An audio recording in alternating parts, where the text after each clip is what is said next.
this evening, and I hope you're in the mood for some really spooky urban legends.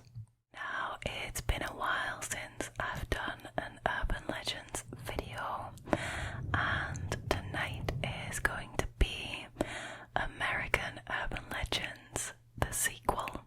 So, I have another 5 interesting and creepy urban legends from America for you guys to fall asleep to relax to, and to listen to. So, with that being said, and of course, as always, without any further ado, let's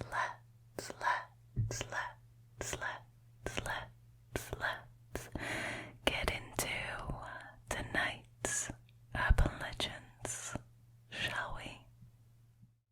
Alrighty, so for the first one, we are going all the way to California for the legend of the Char-man of Ojai Valley.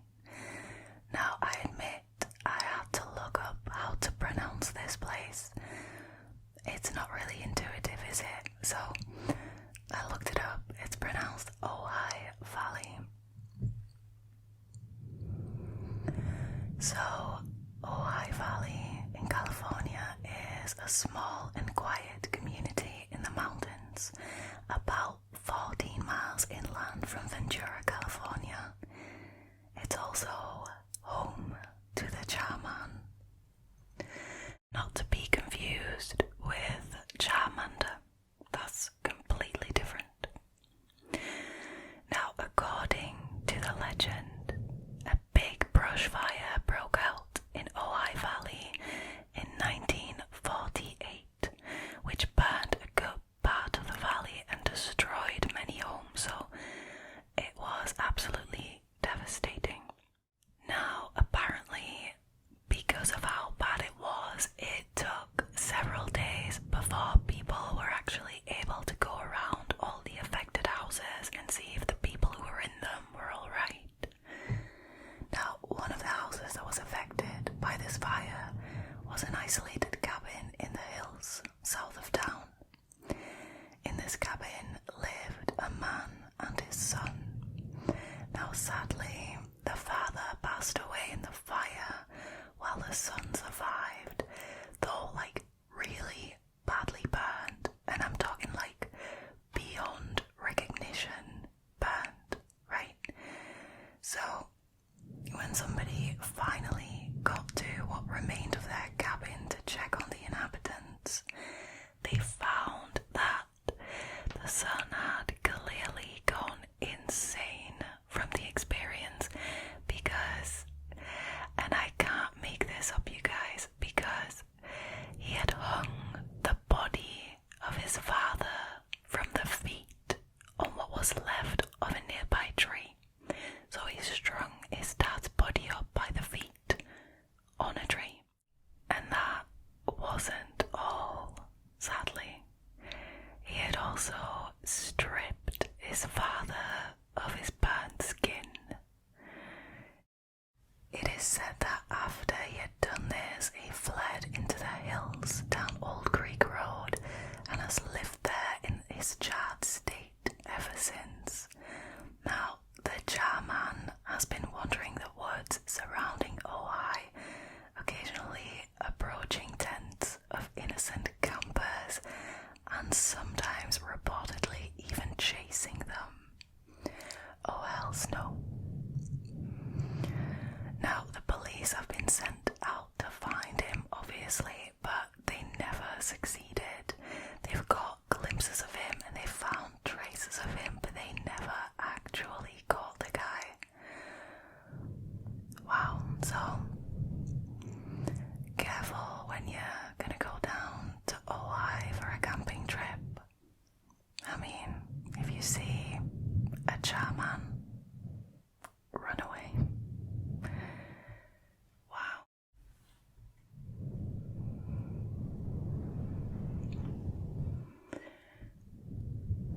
That is really creepy though,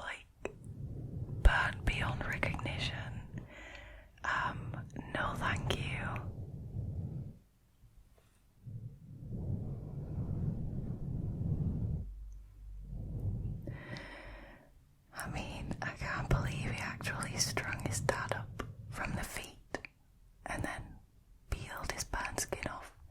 It probably came off really easily, like, you know, when you have like chicken drumsticks with the skin on them still and then you cook them. Okay, too much information. Too much information. Blimey. No, I would not be into a camping trip in Ojai.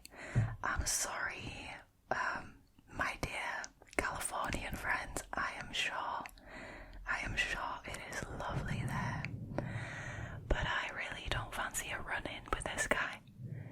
Oh no, that is, you know, that would just provide the fuel for nightmares for the rest of your life, wouldn't it? Oh yes, it would.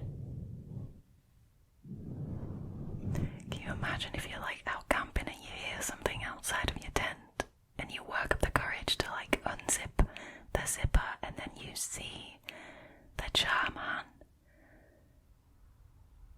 No thank you.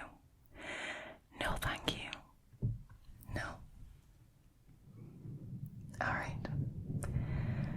I think we should leave California and move on to Connecticut.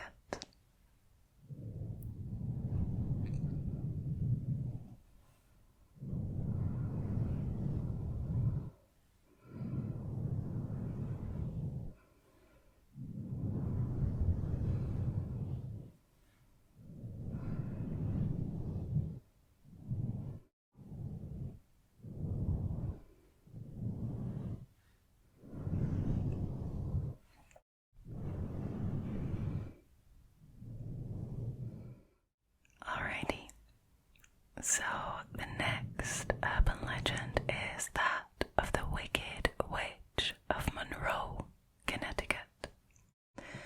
So for this one, let's go back to like the late 1700s, early 1800s, alright? Hannah Hovey, aka Hannah Crana, which is like a nickname that she picked up at some point during her life, I don't know why, lived in the town of Monroe in eastern Fairfield County, Connecticut. She was born in 1783 and she passed away at the age of 77, having earned a reputation of Wicked Witch while still alive and also long after her death. If you're like me and you are picturing a 77-year-old lady like at the stake, Salem witch trial style, think again. Hannah managed to spook people so much that they basically left her alone until she died of natural causes. So, how did she earn this reputation, you ask, right? Well, according to most sources, her reputation as a witch didn't actually start until her husband, Joseph Hovey, met his untimely demise on a casual walk. So Joseph Hovey, while out on a simple walk, unfortunately toppled over a cliff and passed. Now, immediately after, rumours started to spread throughout the town that Hannah had somehow bewitched her husband, which supposedly caused him to be so confused and dazed that he inadvertently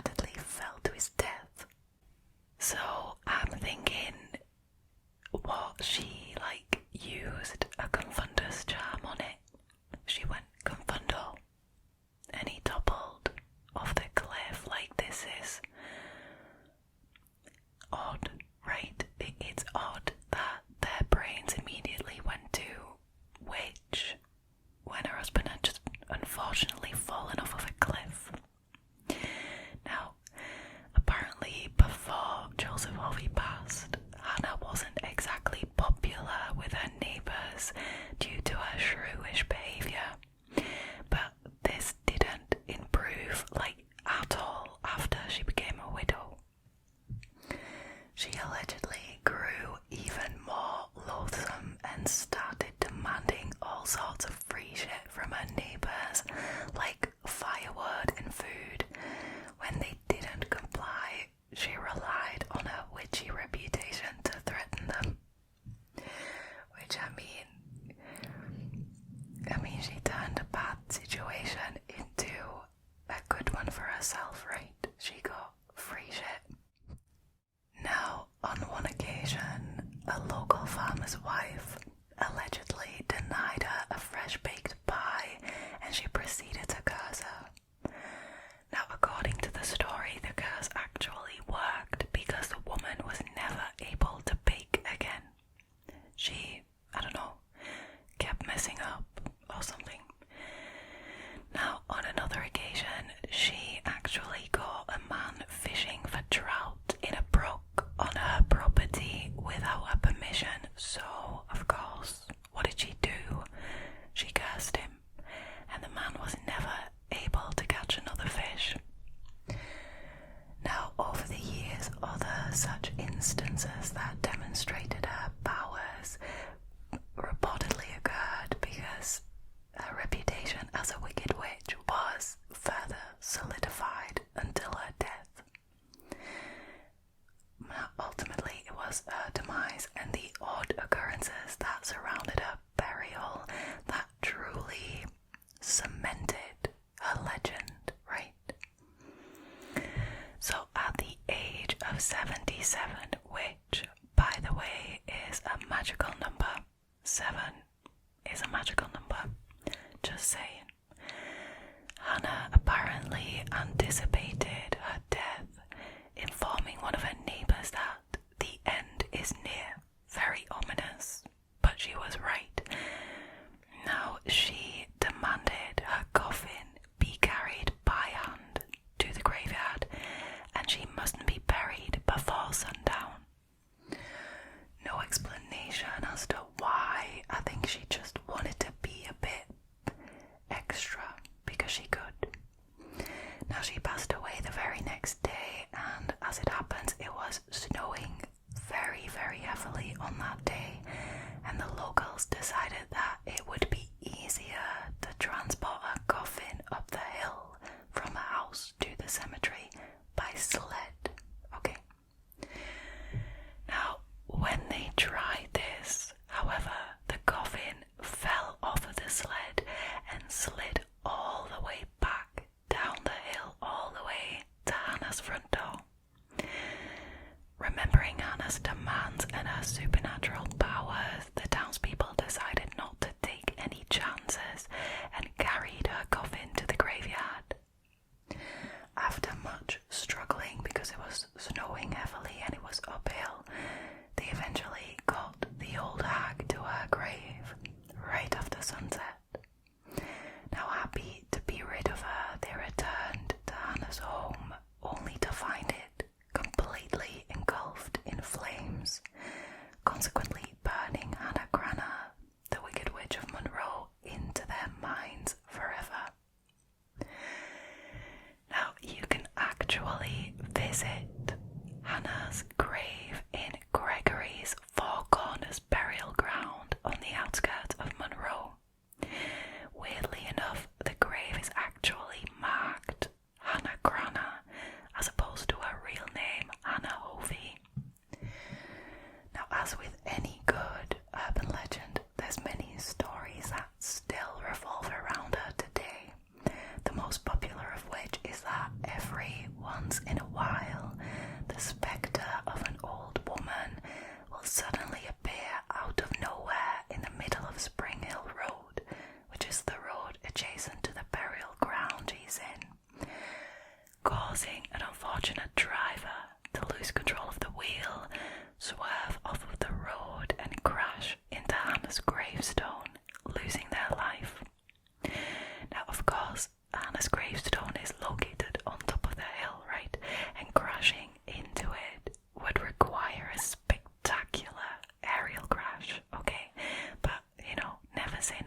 this legend in.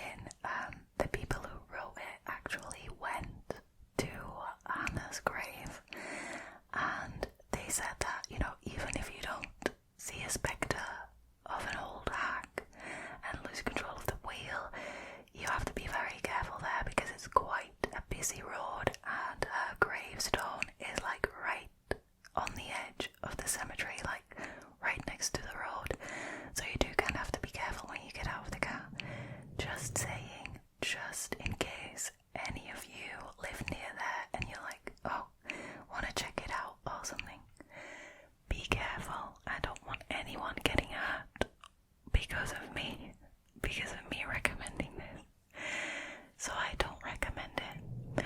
Just stay away from all the supernatural, you know. Better safe than sorry is what I always say. And you know, she might confundo you. Maybe that actually makes sense, right?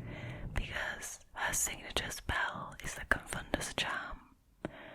So that's probably what she does when she appears in the middle of the road. Like, she uses confundo on the driver and then they lose control and like just smash into her gravestone. Who knows?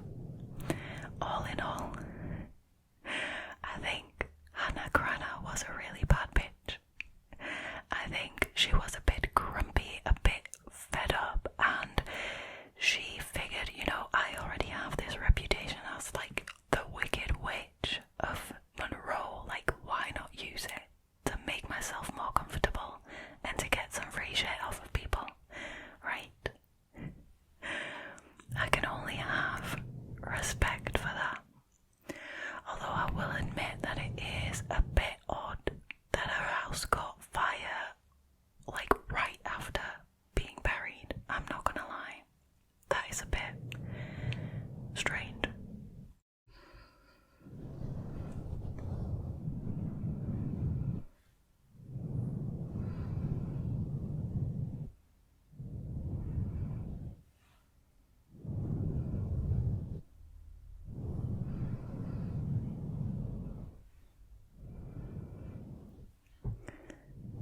Now, for the next one, we are traveling to Kansas.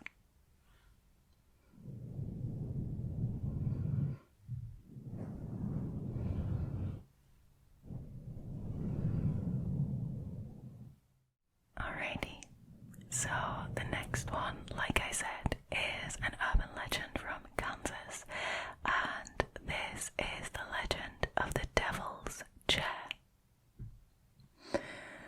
The story behind the legend of the Devil's Chair began in the 1800s again in the city of Alma in Kansas.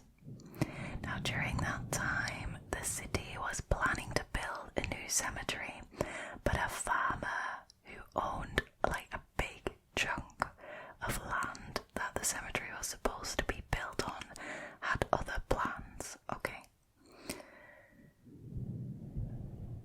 So he wasn't too fond of the idea of selling his farm and his land to the city in order to turn it into a cemetery, so he refused to sell. Now it turned into this huge thing which was considered an inconvenience and like just a pain in the ass for the people of the city, right? So somebody got tired of waiting and negotiating with the farmer, so they resorted to pushing him into his own well on his own property.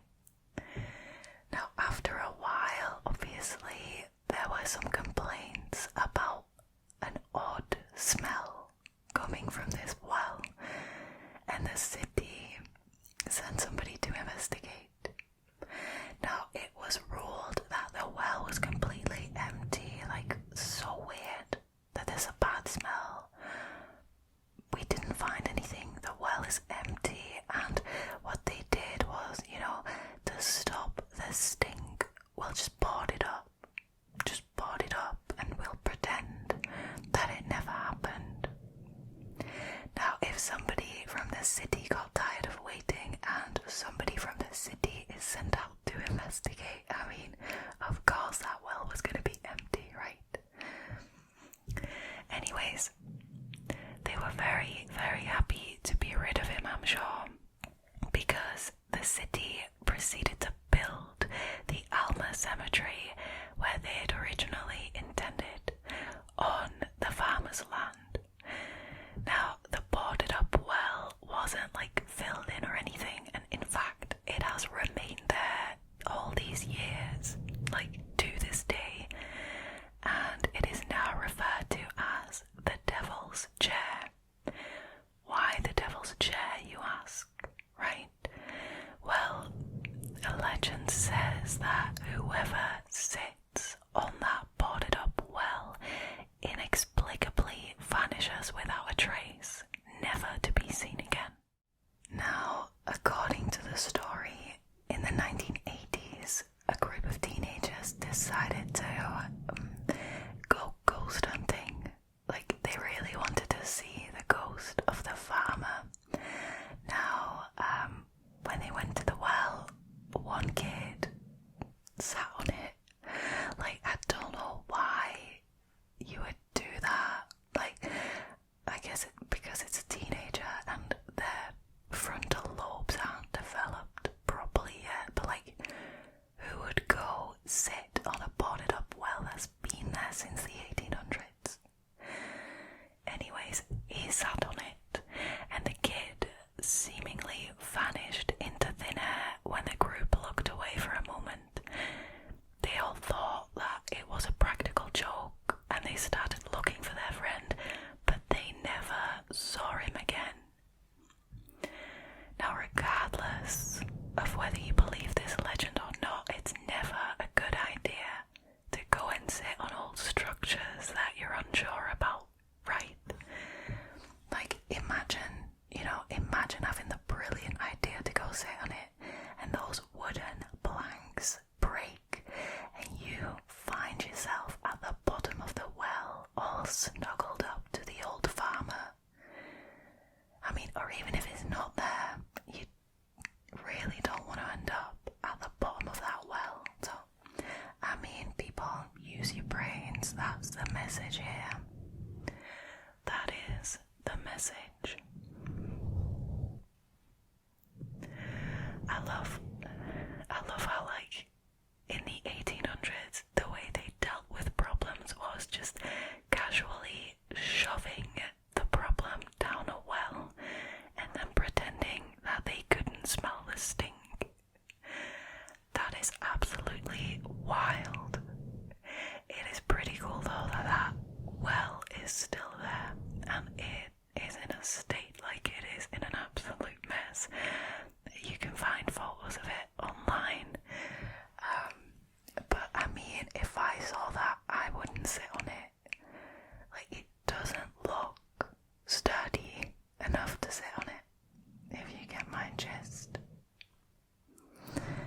Alright, we're gonna move on to more recent urban legend, and this one is a legend that is still actively circulating. So, off to Pennsylvania we go.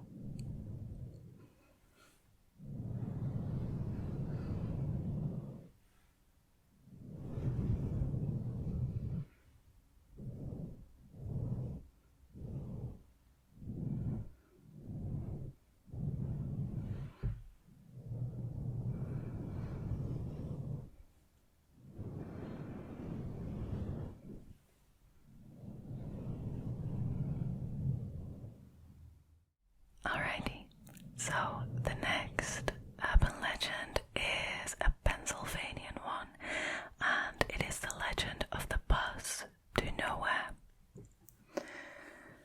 So, countless buses drive through the streets of Philadelphia day and night. All of them have schedules, mapped out routes, pick-up and drop-off times, except for one. There are rumours of a bus that has no displays and no destination. It doesn't appear on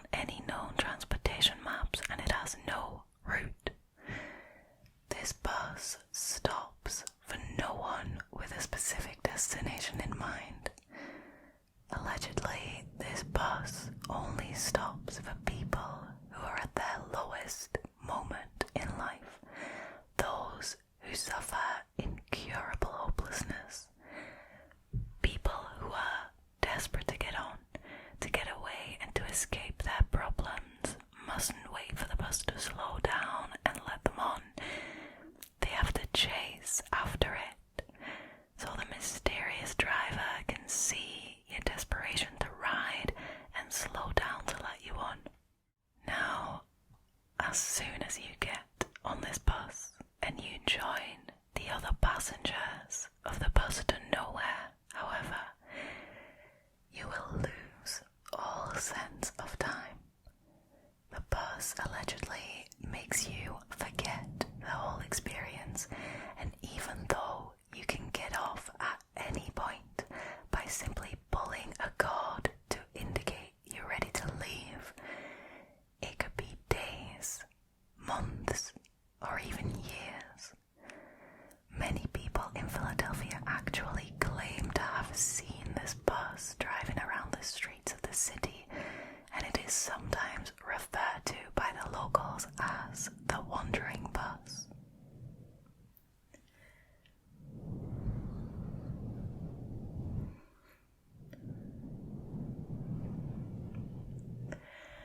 I'm not gonna lie, this reminds me so much of the night bus, and I know I am a Harry Potter nerd, and I have also recently found out that that is now actually considered an old nerd thing, so I guess I am really old, but it does really remind me of the night bus, you know, for the stranded witch or wizard, and it will only appear when you need it. I mean, it seems to be a similar thing, but more eerie.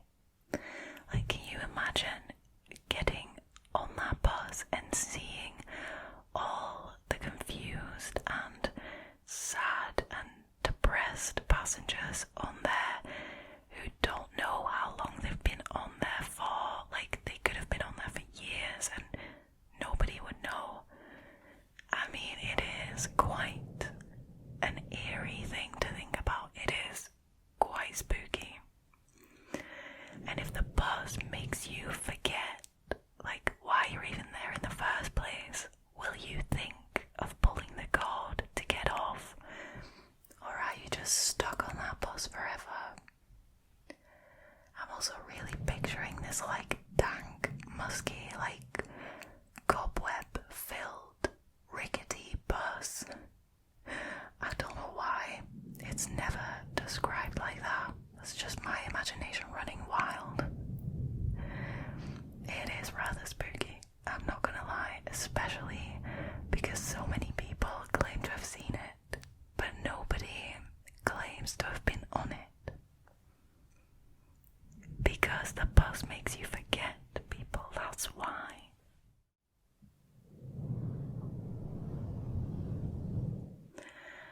Now it is almost the end of this video, but not before we have travelled to Texas to hear all about the Candy Lady.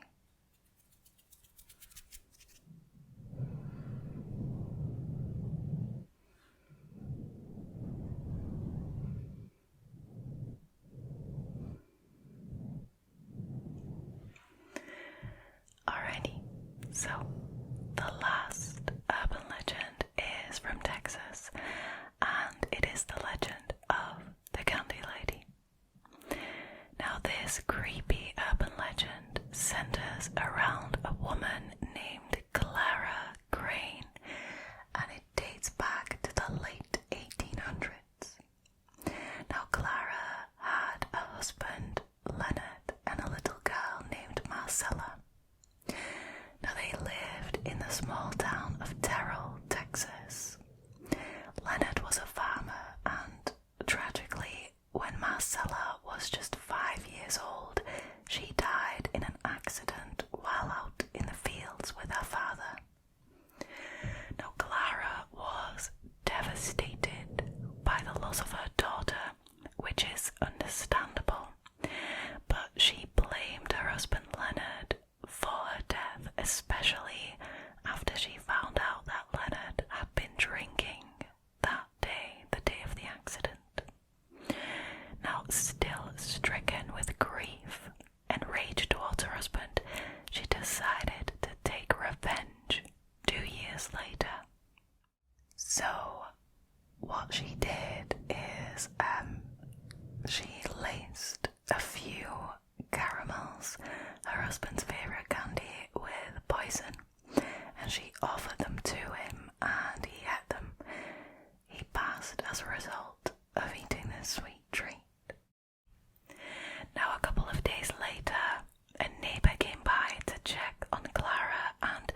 Texas Lunatic Asylum, which is a ridiculous name it would be in today's day and age. So now it is known as the Terrell State Hospital. It's a bit offensive to call it the Lunatic Asylum, right? But that's where she was until 1899, when she was released due to overcrowding of the asylum. And that is actually where this urban legend begins. So in 1903, according to the legend, children around the old grain property started finding candy on their windowsills. A nice surprise, you would say, but the candy came with a note promising more candy and signed by the candy lady. Now, children all over town started disappearing, which, is worrying.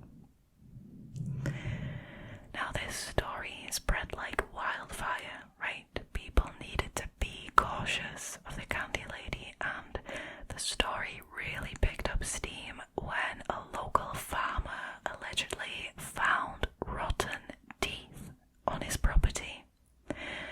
Teeth that were so small that they could have only belonged to a child. And later, he even discovered a body of a boy with his pockets stuffed with candy. I mean, that escalated quickly, didn't it?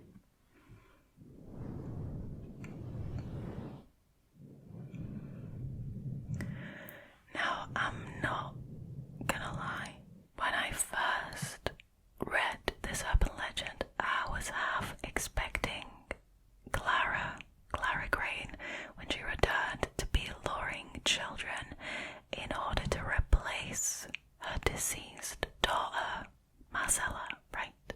Now, I didn't expect her to start, murdering them.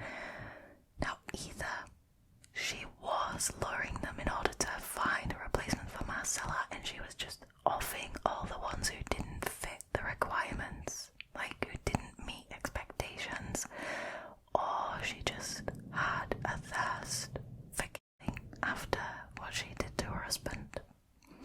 Who knows? I just know that I would never, ever eat candy that was just randomly dropped on my windowsill with a note saying, there's more where that came from. Signed by the candy lady. Are you serious? I mean, the early 1900s were a completely different time, so we can't really judge people, right? Candy was probably scarce. So, Wow. I really, really enjoyed researching all of these urban legends. I love the subject. I love reading them all. I love finding out about urban legends from all around the world. And America is so big. There's just so many. Right. That, sadly, was the end of tonight's Urban Legends Scary Stories. I hope you enjoyed this video. If you did,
sleep.